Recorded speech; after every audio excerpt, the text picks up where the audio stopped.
Hello and welcome back to hello Shiksha. तो in this video हम पढ़ने वाले हैं क्वांटम नंबर्स का one shot which the end of the chapter, मतलब एंड ऑफ द चैप्टर तक जितना भी सब कुछ होगा वो हम पढ़ेंगे। तो इस वीडियो में हम क्या पढ़ेंगे, सबसे पहले तो इस वीडियो को हम थोड़ा शॉर्ट रखेंगे। तो इस वीडियो में हम सिर्फ और सिर्फ क्वांटम नंबर्स डिस्कस करेंगे। क्वांटम नंबर्स के बाद हम जो है नेक्स्ट में हम ऑफवर्स प्रिंसिपल को पढ़ेंगे। फिर नेक्स्ट वीडियो में आपका पॉलीज एक्सक्लूजन प्रिंसिपल आएगा। उसके बाद हम होन्स रूल पढ़ेंगे, थोड़ी सी इलेक्ट्रॉनिक कॉन्फ़िगरेशंस पढ़ेंगे एंड यहाँ पे हमारा जो चैप्टर है वो ओवर हो जाएगा। एक दो टॉपिक बस छोटा छोटा सा बचेगा। अभी हम शुरू करते हैं विथ क्वांटम नंबर्स। तो अगर आपको नोट्स बनाने हैं तो आप बना सकते हो, ठीक है। देखो क्वांटम नंबर्स क्या होते हैं, सबसे पहले तो हम ये समझ लेते हैं, ठीक है। देखो क्वांटम नंबर्स ऐसे नंबर्स होते हैं जो हमें क्या बताते हैं, जो हमें इलेक्ट्रॉन का एड्रेस बताते हैं कि इलेक्ट्रॉन कौन से सब शेल में होता है, कौन से कितने शेल होते हैं उसके पास, ठीक है, कितने इलेक्ट्रॉन्स का जो भी एड्रेस होता है कि इलेक्ट्रॉन्स कहाँ पाए जाते हैं, किस शेल में पाए जाते हैं, किस सब शेल में पाए जाते हैं, कितने ऑर्बिटल्स होते हैं, किन किन ऑर्बिटल्स में पाए जाते हैं, उसका एड्रेस कौन देता है हमें, क्वांटम नंबर्स। अब हमारे सिलेबस में कह लो या फिर ऐसे कह लो तो हमारे पास 4 क्वांटम नंबर्स होते हैं। कितने क्वांटम नंबर्स होते हैं हमारे पास? 4 क्वांटम नंबर्स हमारे पास होते हैं। तो 4 क्वांटम नंबर्स हमारे टेढ़ा हो गया हमारे पास होते हैं 4 क्वांटम नंबर्स। तो जो 4 क्वांटम नंबर्स होते हैं वो हमारे पास कौन कौन से होते हैं? तो द 4 क्वांटम नंबर्स विच जो हमारे पास होते हैं वो होता है, सबसे पहला जो क्वांटम नंबर होगा वो हमारे पास होता है प्रिंसिपल क्वांटम नंबर। क्या होता है? प्रिंसिपल क्वांटम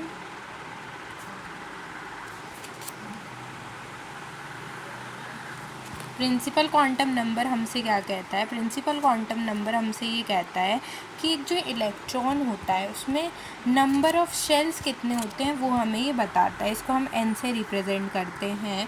तो ये हमें क्या बताता है? ये बताता है number of shells in an atom. Shell in an atom, कितने नंबर ऑफ़ शेल्स होते हैं एक एटम में, वो कौन बताता है हमें? n।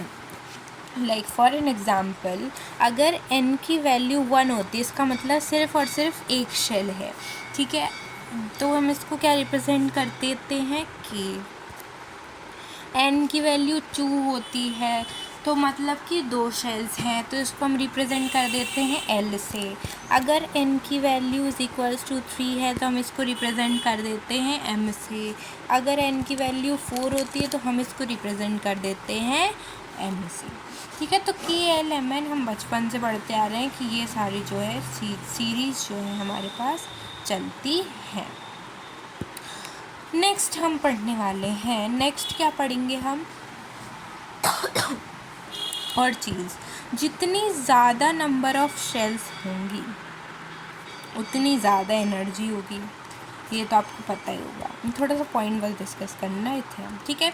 सेकंड क्वांटम नंबर हमारे पास जो होता है, सेकंड क्वांटम नंबर हमारे पास होता है एज्यूमेथल क्वांटम नंबर। क्या होता है? एज्यूमेथल क्वांटम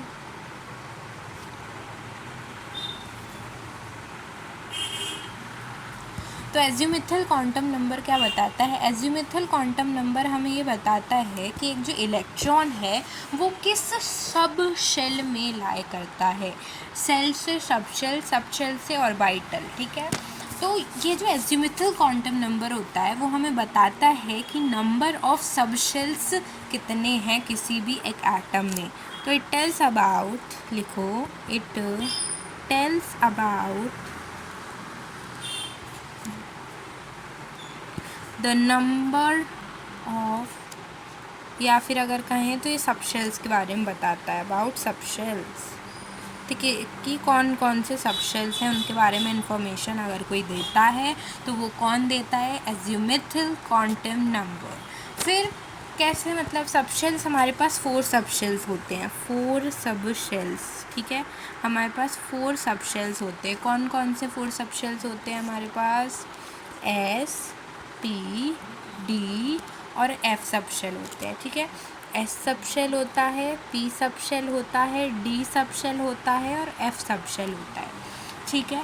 एस सब शेल में अब देखो इसकी जो वैल्यू है, अब कैसे फाइंड करेंगे कि कौन सा सब शेल है, तो इसकी जो वैल्यू है वो लाई करती है कितनी, it lies between 0 to n-1, ठीक है। कहाँ से कहाँ तक लाई करती है ये? 0 टू n-1।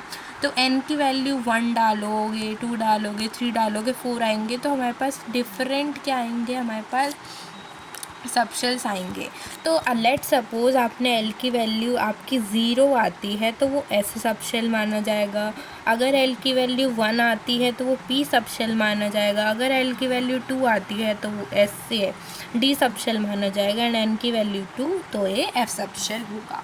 तो एल की वैल्यू से आप पता कर सकते हो कि कौन कौन से सब शेल्स होते हैं, ठीक है। S, P, D, F.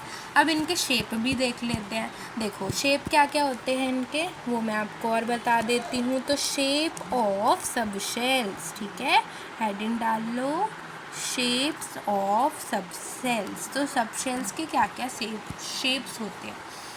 तो अगर हम बात कर रहे हैं सब शेल के शेप की, ठीक है, अगर हम बात कर रहे हैं शेप ऑफ सब शेल्स की, तो हमारे पास डिफरेंट शेप्स होते हैं किसी भी सब शेल में। मतलब डिफरेंट सब शेल्स के अलग अलग शेप होते हैं। लाइक अगर हम बात करें हमारे एस, पी, डी और एफ सब शेल की, तो इनका जो शेप होता है वो कैसा होता है। तो जो एस सब शेल होता है उसका जो शेप होता है वो होता है स्पेरिकल शेप। कैसा स्पेरिकल शेप होता है किसका? एस सब शेल का, तो होता आपको याद ही रहेगा। फिर पी सब शेल का होता है हमारे पास डम्बल शेप्ड। कैसा होता है हमारे पास? डम्बल शेप्ड, ठीक है। फिर हमारे पास आता है डी सब शेल। तो डी सब शेल कैसा होता है? डी सब शेल होता है डबल डम्बल शेप। कैसा होता है? Double dumbbell shape. ये डबल लिख लिया फिर से।